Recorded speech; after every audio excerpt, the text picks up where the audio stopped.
In Genoa City, nothing ever stays calm for long. Secrets bubble up, alliances crumble, and before you can say Newman Enterprises, someone's taking a literal or metaphorical punch to the face. This week's Young and Restless promises a storm of emotions and backroom bargaining, as one unfortunate soul gets knocked down hard, and Phyllis Summers proves, once again, that she's not just a survivor, she's a strategist in heels. And yes, you read that right. There's a man down, and it's not a metaphor this time. Someone's taking it on the chin, and the ripple effect could change the game for several major players.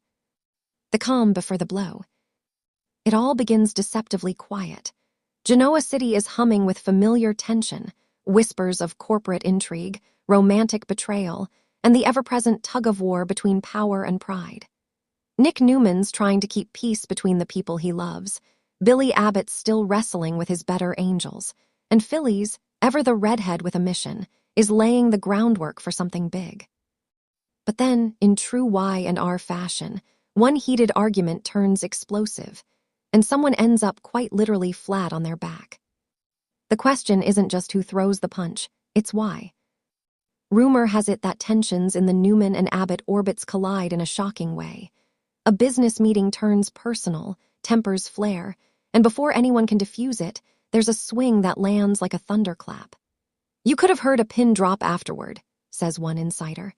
It's the kind of moment fans will replay just to catch every micro-expression, shock, regret, and yes, a little satisfaction. Could it be Billy Abbott losing control in the face of provocation?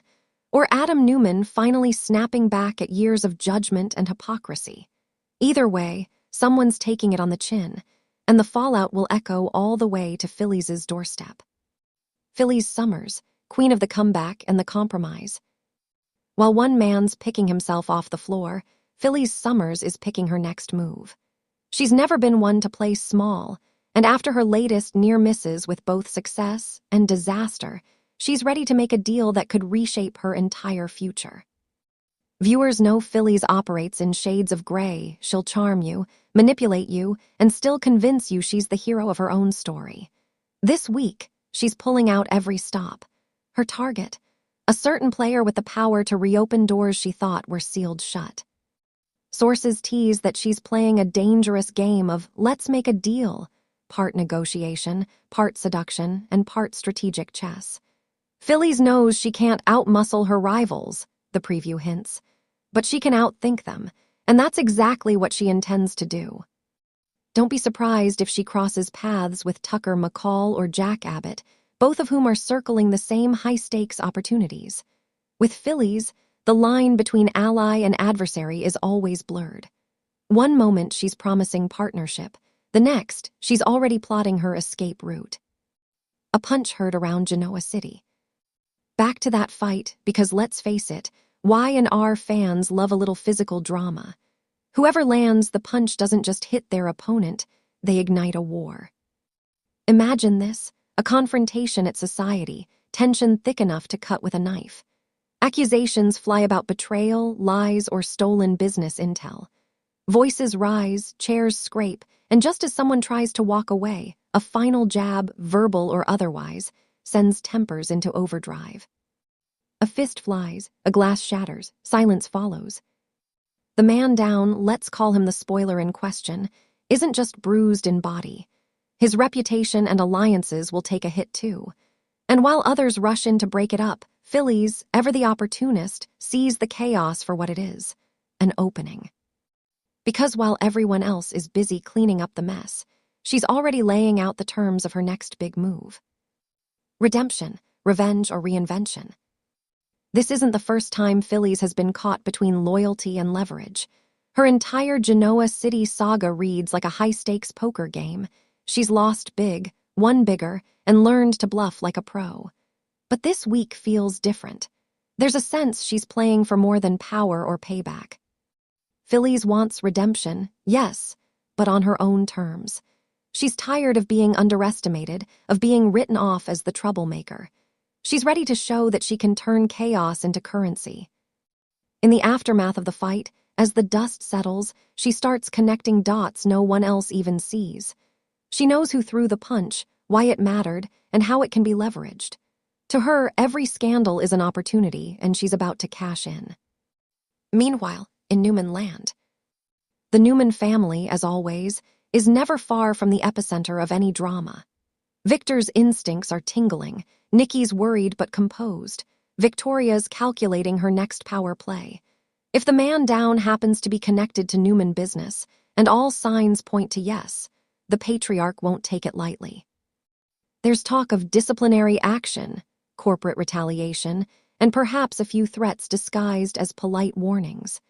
The Empire is watching, and every move will have consequences. But what the Newmans don't realize is that Phyllis is already one step ahead. She's been quietly collecting information, aligning with unlikely allies, and preparing to make her move while the giants are distracted by their own infighting.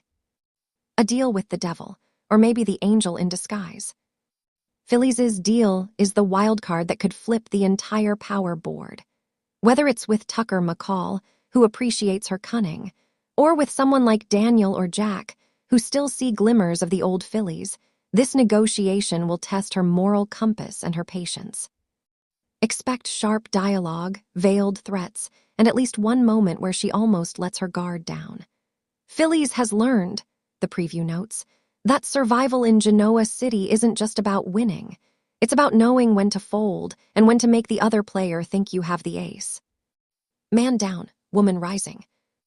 As the week closes, the bruised ego and split lip from that explosive fight will fade, but the consequences won't. Friendships fracture. Business deals implode. And somewhere in the middle of it all, Phyllis Summers stands tall, chin high, with that unmistakable glint in her eye. Because while one man may be down, she's rising. She's always been the woman who turns disaster into momentum, the one who can smile through betrayal and find opportunity in other people's mistakes. And this time, she's not just playing the game. She's rewriting the rules. Final tease. By week's end, fans can expect 3 big moments. A shocking alliance. Phyllis shakes hands with someone no one thought she'd ever trust. A confrontation with emotional weight. Old wounds reopen, and forgiveness feels further away than ever. A promise of revenge, whispered, quiet, but unmistakably dangerous. Because in Genoa City, even when the dust settles, the war never really ends. Someone always wants the upper hand. Someone always takes the fall. And as Phyllis Summers proves once again, when the men go down, the women rise sharper, smarter, and more unstoppable than ever. Would you like me to reveal who the man down is, Adam, Billy, or another spoiler, and tailor the scene with direct dialogue for added intensity? It would make the piece feel even more like an Insider Y and R exclusive.